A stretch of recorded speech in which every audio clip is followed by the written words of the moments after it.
안녕하세요. 환상감자입니다. 오늘은 2019년도 10월부터 지금까지 제가 주식 투자에서 배운 4가지를 여러분과 나누려고 합니다. 첫 번째, 예측을 믿지 마세요. 이 그래프는 주요 증권사가 2022년 말에 예측한 2023년 예측치입니다. 점선이 작년 평균 예측이었지만 가뿐히 무시하고 작년에는 신고가에 가까운 성과를 보였습니다. 사람의 예측은 편향적입니다. 2022년이 어려웠기에 예측도 편향적으로 작동한 겁니다. 논리적인 것도 있겠지만 주식시장에선 보통 전쟁이라 불리는 지정학적 이슈나 정치권 이슈가 언제나 개입할 수 있으며 꼬리가 몸통을 흔들어 제낄 수도 있습니다. 채권도 다르지 않았습니다. 뱅크 오브 아메리카의 예측치를 가뿐히 뛰어넘었죠. 반면 주식은 냅다 꽂았습니다. 이걸 누가 예측했겠습니까? 저는 지나가는 말이지만 웬만하면 ELS는 안 하셨으면 좋겠습니다. 개인이 할 수 있는 것은 예측보다 대응입니다.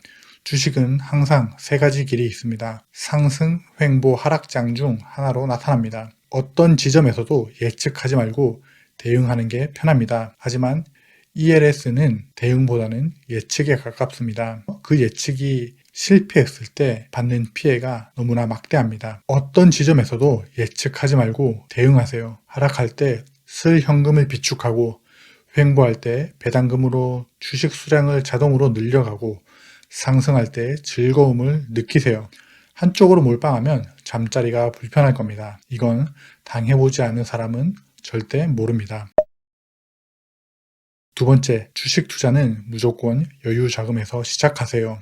딱 이유를 알려드리겠습니다. 부동산은 자금을 빼기 쉽지 않은 반면 주식은 빼기 쉽죠.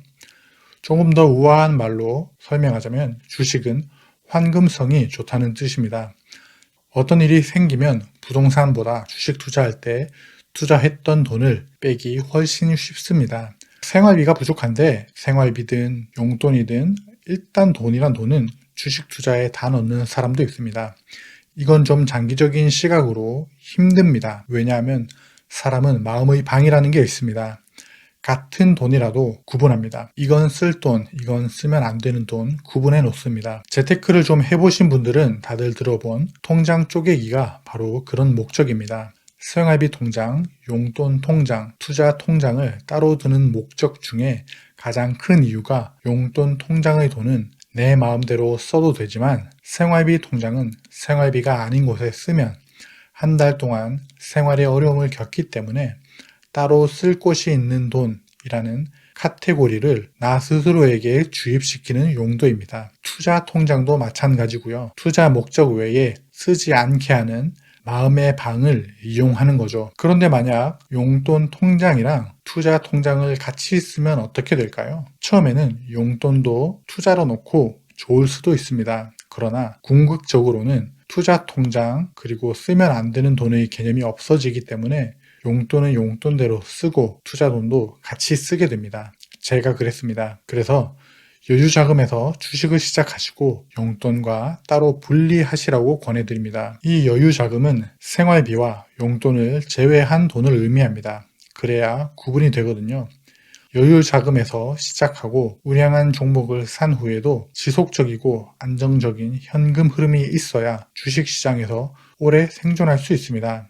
그리고 절대 레버리지 투자하지 마세요. 삶을 망가뜨릴 수 있습니다. 여러분들 중에 이런 말을 들어보셨을 수도 있습니다. 레버리지 잘 사용하면 좋다라는 말 다들 들어보신 적 있죠? 이 말은 인플레이션이 적당한 수준에 있을 때 하는 말입니다. 부동산을 생각해 보세요. 모두가 오를 때는 레버리지하고 갭 투자가 성공적으로 보였습니다. 그래서 너도 나도 뛰어들었고 성공한 사람도 제법 있습니다. 그러나 지금 보세요. 아파트 가격이 하락하는 디플레이션 환경이 찾아온 데다가 고금리까지 덮치니 어떻게 되었나요? 자산이 플러스하기는커녕 몇 년 혹은 몇십 년 뒤로 후퇴합니다. 절망입니다. 레버리지 옹호론자들이 알려주지 않는 독소가 디플레이션입니다. 레버리지로 몇 배 벌 수 있다면 반대로 몇 배로 잃을 수 있다는 점도 알아야 합니다. 주식시장에서 배운 세 번째 깨달음입니다. 가장 빨리 파는 종목은 추천받은 종목입니다. 타인에게 추천받은 것은 반대로 말하면 내 포트폴리오에 줏대가 없다는 뜻입니다. 실제 예시로 제가 지인에게 제가 미국 주식을 시작했고 배당금으로 조금씩 돈을 벌고 있다고 하니 그분도 주식 투자를 시작하시더군요. 그런데 좀 이상했습니다. 테마주 이야기를 하시더군요. 정치인 이야기를 하고 그 정치인 덕분에 이 회사가 상한가를 갈 거라는 이야기를 들었다고 했습니다.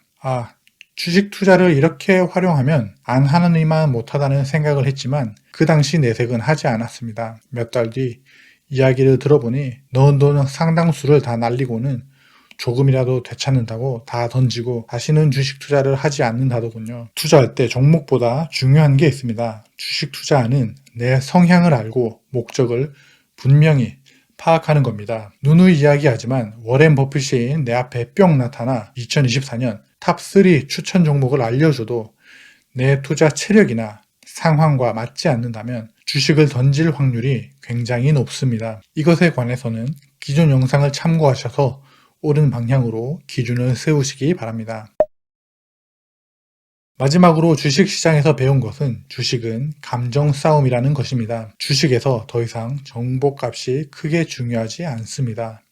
새벽 미국 시장에서 발생한 이벤트를 아침에 일어나 유튜브를 틀기만 하면 요약해주고 있고 SNS에서도 쉽게 접근할 수 있습니다. 그리고 우리와 같은 개미들이 움직이기 전에 대형 금융기관들은 훨씬 더 빨리 그리고 거대한 영향력을 나타내기 때문에 그들이 움직이는 것에 따라 정보값의 결과는 이미 결정이 난 상태입니다. 정보의 속도는 빨라졌지만 여전히 가장 쓸만한 정보는 나에게 공짜로 오는 법은 없고요. 반면 내가 관심 있게 봐뒀던 주식이 올라도 고민이고 내려도 고민입니다. 그리고 그 주식을 사면 더 고민입니다. 내리면 내 원금이 깎여서 슬프고 오르면 더 사지 못해 고통입니다.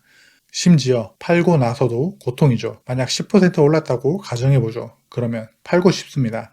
팔까 말까 고민하는데 갑자기 2% 떨어져 수익률이 8%가 되어요. 뭔가 손해보는 기분입니다. 그래서 조금 더 참기로 해요.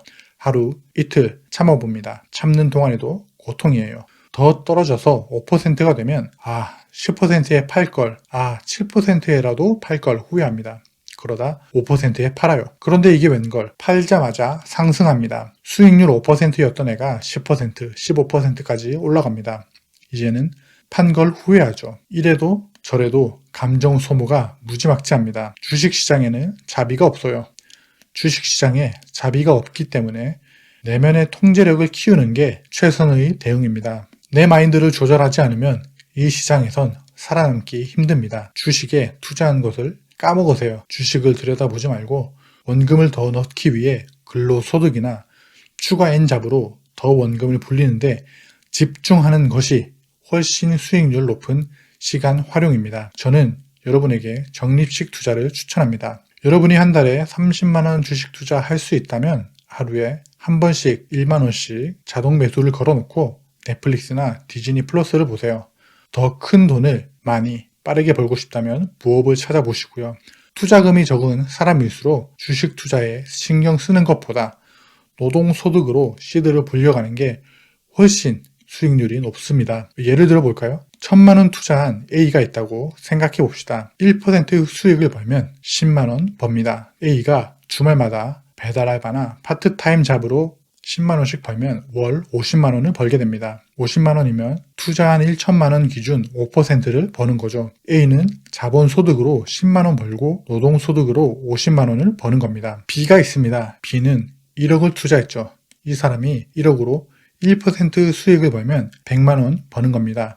이 사람도 파트타임 잡으로 월 50만원을 벌었다고 해보죠. 1억 기준으로 0.5%를 번 겁니다. 자본소득으로 100만원 벌고 노동소득으로는 같은 50만원을 버는 거죠. 시드가 1000만원인 A의 노동소득은 5%고 시드가 1억이었던 B의 노동소득은 수익률이 0.5%입니다. 시드가 적은 사람은 노동으로 더 빠르게 원금을 확장해야 할 이유가 바로 이것입니다. 게다가 하락장에서 버틸 수 있는 힘은 여유 자금입니다. 하락장마다 물타기를 하면 상승장에 그 진가를 발휘하니까요. 그리고 여유 자금을 벌기 위해 내 노동력을 쓰다 보면 에너지도 체력도 다 쓰고 골아 떨어지기 때문에 주식의 심란한 감정을 통제할 수 있게 됩니다. 환경 자체를 주식을 들여다볼 환경으로 안 만드는 거죠. 우상향하는 곳에 내 돈을 넣었다면 그때부터는 엉덩이 싸움입니다. 그리고 그 엉덩이 싸움부터 장기적인 주식 투자를 할 수 있는 근육을 키울 수 있고요. 한 달 투자가 3개월 투자가 되고 1년 투자가 2년, 3년, 10년 투자가 됩니다. 제가 4년 반 동안 주식 투자에서 배운 4가지를 정리하면 다음과 같습니다.